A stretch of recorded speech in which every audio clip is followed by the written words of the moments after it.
you're filing a claim for fibromyalgia, presumptive condition, whatever, you need to be aware of what they're testing in the exam.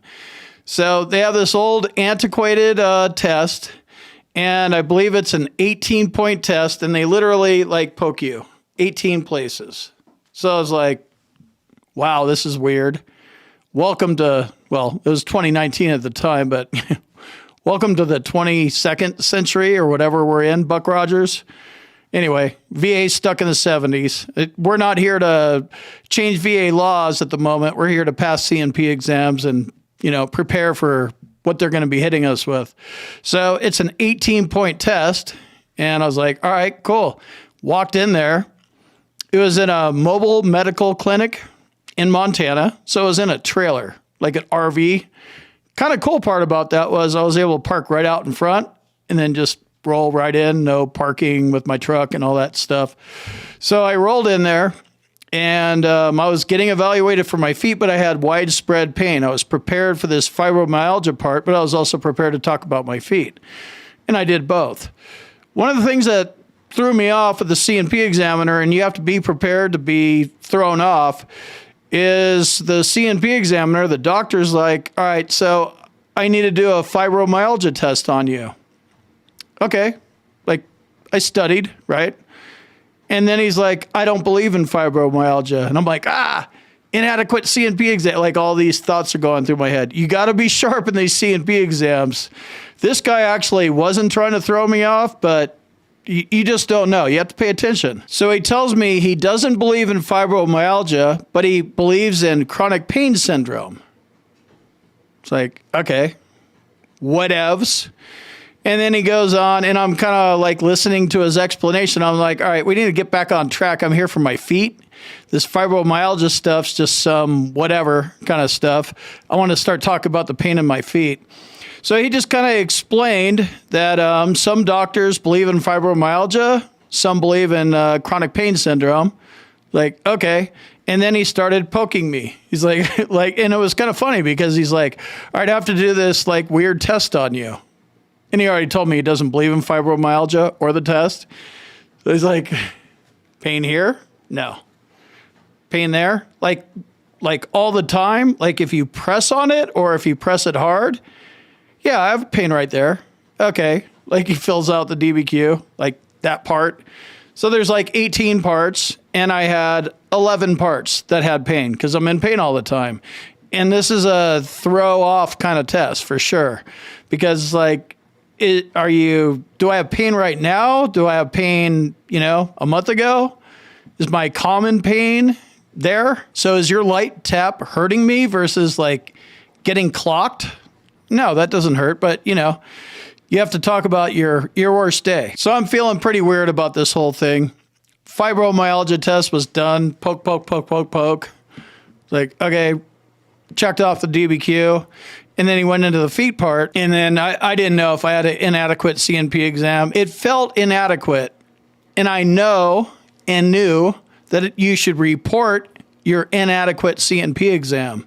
This is a call you have to make on the spot, and you need to do it quick. So I'm just kind of sitting there the way he assessed my foot condition, which is kind of a joke because I'm in the QTC mobile medical clinic.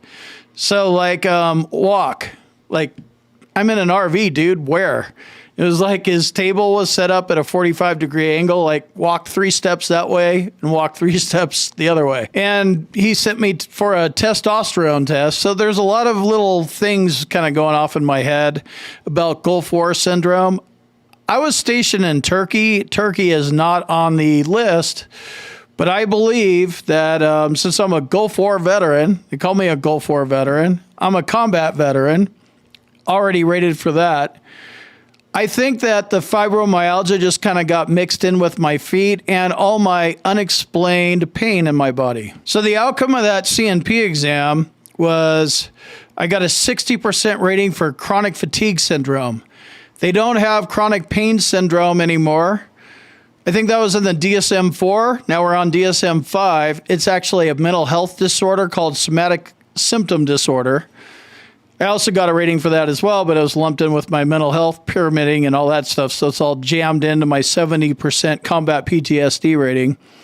But I got a 60% rating for chronic fatigue syndrome. They call this an analogous rating. If they no longer have a rating for what they used to call it, they give you the new rating. So they find something that's close to it. So in the end, I mean, a 60% rating for chronic fatigue syndrome, huge. Also, that's also another Gulf War symptom. So I think they looked at the whole picture, which was I didn't talk about my neck and my back pain because it's not service connected.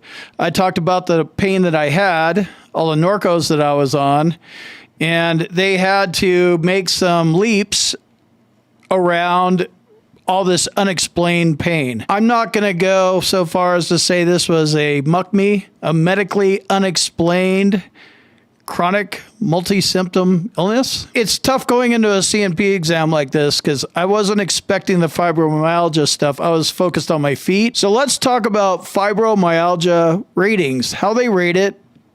I pretty much told you what they're looking for from my perspective as I went through a CNP exam for fibromyalgia.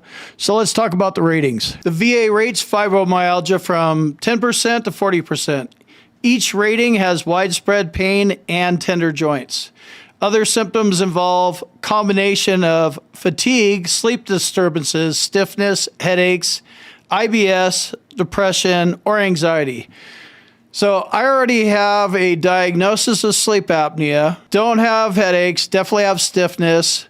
I have medical evidence to support IBS, and I have a rating for depression and anxiety. So keep that in mind. You know, if you have some of this stuff, it might work to your favor. A 10% disability rating for fibromyalgia requires a veteran take continuous medication, which controls the fibromyalgia. So I don't know what that's like because I don't know any medication other than hardcore Norco narcotics, and it doesn't really control it because narcotics kind of like make you high and mask pain. They don't really, I mean, I guess it used to be a control thing, but now they're kind of, opioid crisis thing. A 20% disability rating for fibromyalgia has all things in the 10% rating, but additional symptoms flare up 1/3 of the time, and they're not controlled by medication.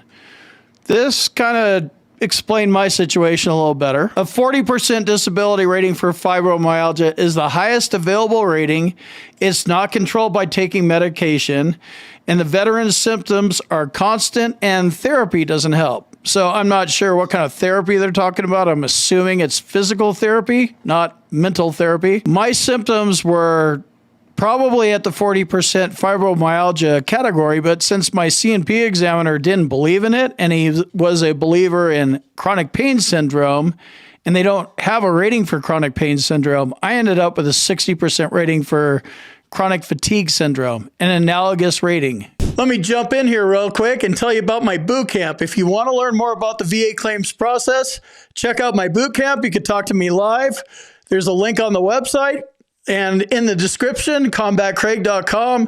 And also, if you need medical evidence, like a nexus or documenting your symptoms properly, go to our website, combatcraig.com, and it says medteam/nexus letters. Click on that link, fill out the form, boom, you're done.